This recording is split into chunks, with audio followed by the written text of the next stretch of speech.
Bonjour tout le monde, bienvenue sur Viking Studio, nouvel épisode dans notre série de vidéos sur l'énergie et la décarbonation de l'énergie.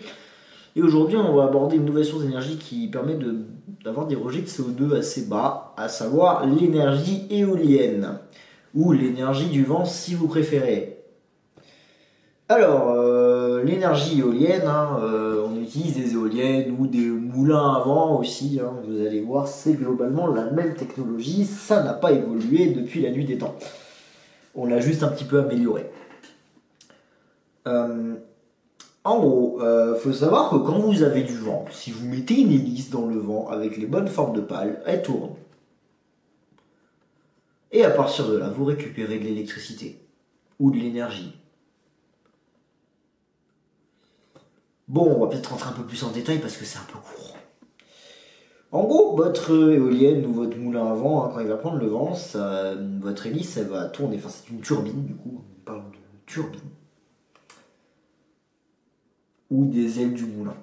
Bref. Donc vous avez plusieurs usages. Donc, vous pouvez l'utiliser pour produire de l'électricité, ou dans un moulin, vous l'utilisez pour pomper de l'eau, moudre du grain, ou plein d'autres usages mécaniques. Point. Bref. En gros, vous utilisez cette énergie. Et ce que vous faites avec, voilà. Donc, par exemple, pour des éoliennes pour produire de l'électricité, on met une dynamo sur la turbine. Et cette dynamo, on règle une vitesse de rotation pour avoir du 50 Hz. Je rappelle que 50 Hz, c'est 50 oscillations par seconde.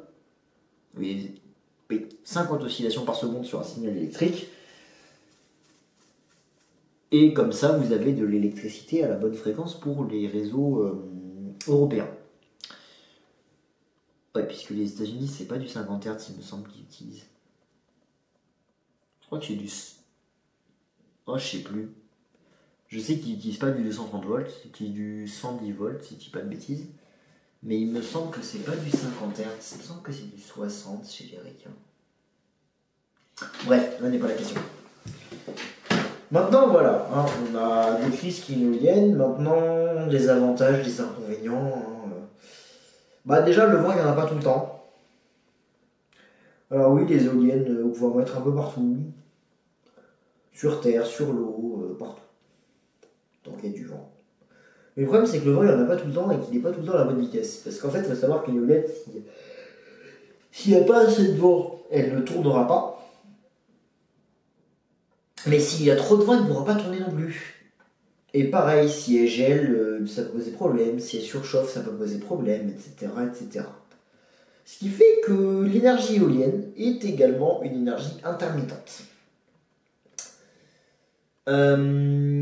Globalement, on va avoir un rendement qui va... Donc on va avoir généralement, on considère qu'il y a 25% de rendement sur une éolienne, mais 30 à 35... facteur de charge, pardon.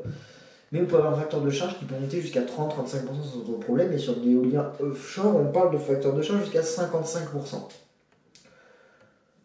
Bon, avec toujours le fait que c'est non pilotable, donc c'est pas vous qui décidez quand est-ce qu'il y a du vent.